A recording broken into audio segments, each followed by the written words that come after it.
¿Qué tal, gente? Muy buenos días, ¿cómo les va? Esta semana estuvo conmovida la información, más allá de este asunto mundial de la pandemia del coronavirus, porque 3 familias, en total compuestas ellas por 12 personas, ocuparon parte del viejo edificio de la estación del ferrocarril. De esto que se denomina usurpación o ocupación de espacios, es un tema recurrente en lo que va de 2020. Ustedes recuerdan que el año amaneció con un fuerte movimiento y con una alta repercusión por la usurpación de una casa en la calle Sapiola, a pocos pasos de la Plaza Gómez, que después tuvo una derivación casi de cinematográfica, casi de película policial. Que antes de que empezara esta pandemia de coronavirus también habíamos tomado noticia de la ocupación de una vivienda en las inmediaciones de las vías del ferrocarril, y ahora tenemos esto. Vale hacer una distinción que las características de la usurpación de la vivienda de enero de la calle Sapiola reviste características muy distintas a estas dos, a la de esta semana sobre todo. Lo que estas dos últimas ocupaciones están revelando, sobre todo la de la actual, la del viejo edificio de la estación del ferrocarril, que demandó una acción que es norma ya de la actual administración municipal, la fuerte intervención de funcionarios de alto y de mediano rango a través de diversos mecanismos, o cartas documentos, llamados, hasta presencia in situ en el lugar, intimando, ordenando el desalojo de la propiedad. Lo que refleja esto, y viene en línea con lo que nosotros estamos comentando habitualmente, y a la cual cada vez le vamos agregando un costado o un matiz enriquecedor, si se quiere, al concepto, es la existencia del areco profundo. En este caso, con la de la ocupación del edificio de la estación del ferrocarril, por parte de 3 familias que no tienen otro lugar a donde ir, estamos hablando del subsuelo de ese areco profundo, que cada vez emerge con más fuerza, con todas sus carencias a cuestas. ¿Qué queremos decir con esto del areco profundo?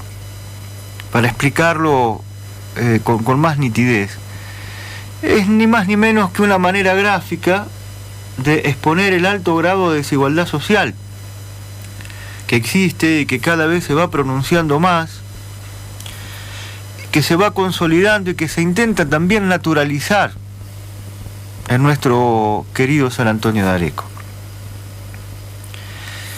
Era la mención, la reflexión que quería hacer en la apertura del programa. Aquí Nani le ha dado una amplia cobertura al hecho, que también se ha difundido mucho por las redes sociales y también se ha hecho en las emisoras colegas. No sé si ustedes tienen la misma sensación que tengo yo, que si bien no han transcurrido todavía 5 meses desde la asunción del nuevo gobierno municipal, da la impresión que ese corto tiempo fuera como una eternidad. Da la impresión que Francisco Rato llevara mucho más tiempo al frente de la municipalidad. Y como ya hay un perfil muy nítido, muy claro, de lo que es el proyecto político que se está implementando, yo quisiera dejar una pregunta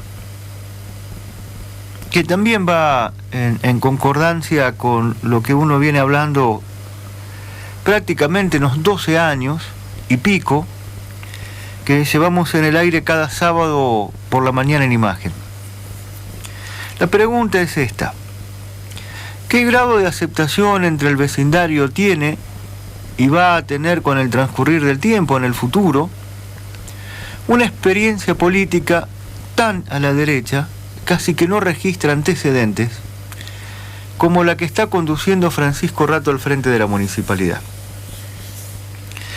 Obviamente que la respuesta, o instantánea, casi como un acto reflejo, o más elaborada, más pensada, no es la misma que puede surgir entre los oyentes de este programa, o la que va a surgir en los amigos, en los oyentes que escuchan también, o que directamente no escuchan esta, sino que escuchan otros medios colegas. Y esto no tiene que ver con menospreciar lo que se dice en otros lados, al contrario, con la mayoría tenemos una muy buena relación de convivencia y un fuerte respeto, si se quiere, de colegas, pero digo que se ven las cosas de manera muy distinta, se las presenta de manera muy distinta, y por lo tanto los oyentes piensan sus respuestas ante una pregunta como la que acabamos de lanzar de manera diferente. O sea que recorriendo el mismo camino llegamos a puntos distintos.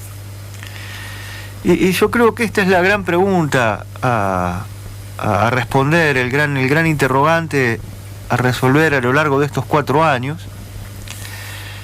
¿Qué es el grado de aceptación entre el vecindario que tienen y que van a tener con el transcurso del tiempo en el futuro una experiencia política tan a la derecha como la que está llevando adelante Francisco Rato en el municipio?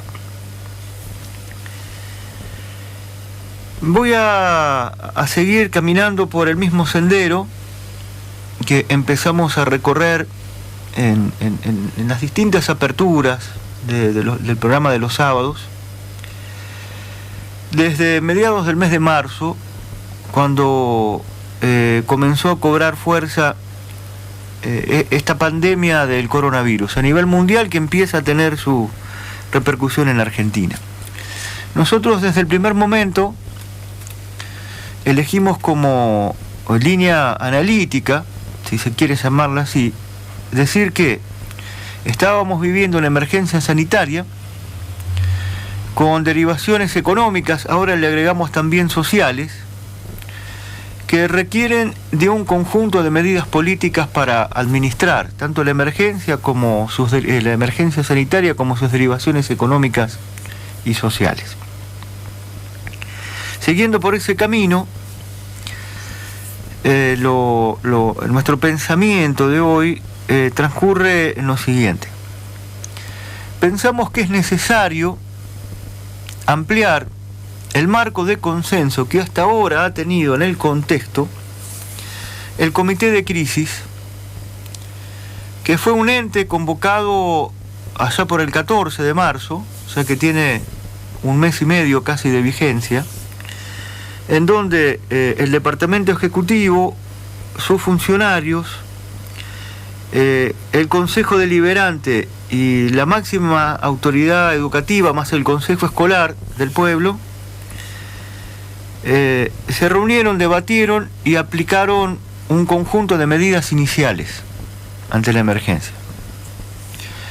Yo creo que a esta altura del partido es necesario ampliar ese marco de consenso y convocar a una suerte de consejo, o sea, abrir el juego, abrir la participación a distintos sectores de San Antonio de Areco como comunidad organizada, o por lo menos la mayoría de estos sectores que le dan vida a nuestro entramado social, que está muy golpeado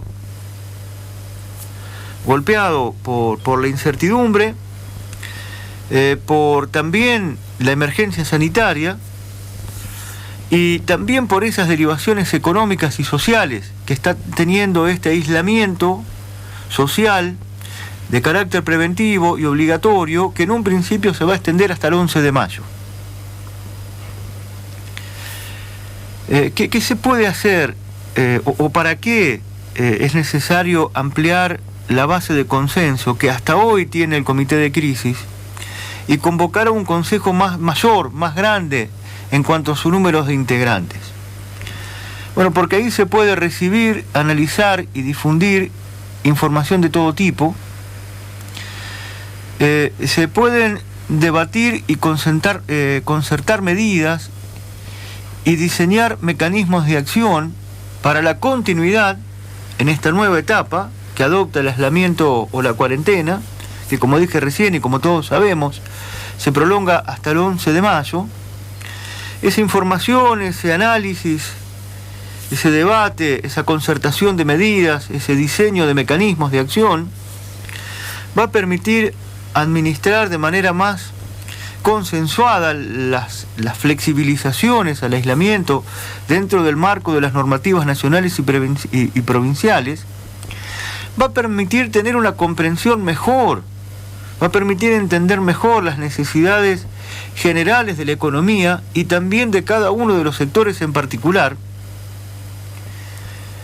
pero por sobre todas las cosas, no solo por el mientras tanto, cómo manejarse en el mientras tanto, sino que va a permitir pensar y planificar la salida de esta pandemia o de esta emergencia sanitaria, y también prever, planificar el post-coronavirus, que va a ser una cosa sumamente compleja, sumamente difícil. No sabemos todavía la hondura que va a alcanzar la emergencia sanitaria, y tampoco sabemos la profundidad que van a alcanzar las derivaciones económicas y sociales. Por lo tanto, este consejo que estamos proponiendo, de índole económico y social, ante la crisis que ya está prefigurada, que ya está golpeando nuestra economía, nuestra sociedad, serviría como un foro de debate, como un instrumento para buscar la concertación, el consenso, la diagramación de mecanismos de implementación de esas medidas, la planificación de la administración del mientras tanto dure, pero también la salida y también la planificación del futuro. Yo tomo un ejemplo que es bastante antiguo, pero que valdría la pena tomar como referencia, apelando a la historia. En el año 1944, todavía estaba en pleno desarrollo la Segunda Guerra Mundial. El coronavirus es una pandemia mundial, que inclusive pone en juego o ha hecho intervenir en la cuestión a muchos más países que los que intervinieron directamente en el conflicto bélico en la Segunda Guerra Mundial. Pero en el año 44, cuando ya se veía que el final de la guerra podía no estar muy lejos, la República Argentina, que estaba gobernada por un gobierno militar, que se llamó la Revolución del 4 de junio del año 43, creó el Consejo Nacional de Posguerra, que fue presidido por, en ese momento, la coronel Juan Domingo Perón, que tenía varios cargos en sus manos. Era el vicepresidente de la Nación y era una especie de ministro de Trabajo y Previsión Social. La Secretaría tenía el nombre, en definitiva, y fue el presidente de este Consejo Nacional de Posguerra, donde convocó a representantes de todas las fuerzas sociales y económicas de la Argentina para planificar cuál iba a ser el rol del país a la salida de la Segunda Guerra Mundial. Se agotó una vez que terminó el conflicto bélico, y hubo otras circunstancias políticas que modificaron el escenario argentino. Una cosa así, digamos, uno propone, sin quitarle ninguna preponderancia al actual gobierno municipal, que debería presidir y coordinar este Consejo Económico y Social post-coronavirus, si se quiere. A ver, ¿quiénes sería vital que no faltaran a este consejo que uno está proponiendo, aunque la idea está abierta a otras sugerencias? Bueno, no puede faltar el Centro de Comercio, Propiedad e Industria, porque entre sus asociados tiene a muchos comerciantes, muchos industriales y muchos empresarios en general. Y además la entidad tiene ya una experiencia en manejar este tipo de relaciones institucionales. Tampoco debería faltar la Asociación de Turismo, que si bien no tiene la preponderancia que supo tener en otras épocas, todavía está vigente Y el turismo ha sido uno de los rubros económicos más castigados. Su actividad está reducida a cero desde mediados de marzo. Y además sabemos la importancia que tiene para toda la economía en general el turismo. Dentro del Centro de Comercio y de la Asociación de Turismo incluyo el rubro de la gastronomía, que ha sido motor de nuestra economía, que ha florecido en los últimos años y que está sumamente afectado. No tendrían que faltar referentes de la construcción privada, porque ahí trabajan muchos gremios: albañilería, electricistas, carpinteros, plomeros, zingueros, etcétera, etcétera, que además generan mucho trabajo entre los sectores populares. Tendrían que estar en este consejo representantes de lo que a mí me gusta decir como la industria del entretenimiento. Nos vamos a caer de espaldas si pudiéramos hacer un censo de la cantidad de personas que trabajan en toda la organización de cumpleaños, casamientos y otras actividades sociales, así de reuniones, que vaya a saber cuándo van a volver. Hablamos de gente que hace catering, de gente que filma, que hace sonido, músicos, artistas, gente del espectáculo, la industria del entretenimiento. Habría que buscar algunos referentes para que participen allí. Es indispensable que estén los clubes y otras instituciones culturales del pueblo, todas cerradas también desde mediados de marzo, y esas son la columna vertebral de lo que es la función social de nuestra comunidad. No tienen ningún tipo de ingresos, no pueden cobrar cuotas sociales, no pueden alquilar sus salones, los que tienen canchitas de fútbol, los que tienen canchas de pádel, etcétera, etcétera, no pueden, no lo tienen. Además de la actividad deportiva y cultural en sí, están muy afectados desde lo económico. No pueden faltar en este consejo aquellos que abrieron los comedores solidarios, que durante un mes asistieron con alimentos a casi 1000 personas y seguramente tendrán que continuar trabajando en lo que queda de la emergencia más dura, en la salida de ella y en el post-coronavirus. Porque entiendo que la densidad, la intensidad de la crisis que se está perfilando va a ser similar como si hubiéramos vivido una guerra, como fue, si se quiere, para tomar ejemplos más locales, finales de 2001, 2002, o después de la primera inundación de finales de 2009 y el arranque de 2010. Tendrían que estar altos funcionarios de ANSES, el jefe de la oficina local, porque por allí el Estado Nacional hace contribuciones importantes, no solo que paga pensiones y jubilaciones, un número muy alto, que rondan los 4.000 en nuestro pueblo, sino que también por allí se canalizan lo que son la asignación universal por hijo, otro tipo de asignaciones, ahora el ingreso familiar de emergencia, por ejemplo, no debería faltar. Tampoco deberían faltar los gerentes de los bancos públicos y privados. Hay una serie de medidas que ha dispuesto el gobierno nacional a través del Banco Central y a través de algunos ministerios que se tienen que vehiculizar a través de la banca, de los bancos, ya sea de los públicos como de los privados, conocerlos al detalle y ver de qué manera ágil se pueden acceder a ellos, a esos instrumentos, créditos, exhibiciones, etcétera, etcétera, que sería vital que estén así también. No debería faltar en este Consejo Económico y Social la Escuela de Arte, directivos y alumnos de la Escuela de Arte, porque se desmanteló la escuela en los primeros días de la emergencia y así se trasladaron dependencias del Hospital Zerboni. Es difícil que se le restituya rápidamente a la escuela ese edificio. Entonces tendrían que estar debatiendo allí qué hacer en lo que queda. Hay clases virtuales. La semana pasada escuchábamos a un profesor del establecimiento, a José Luis Barreiro.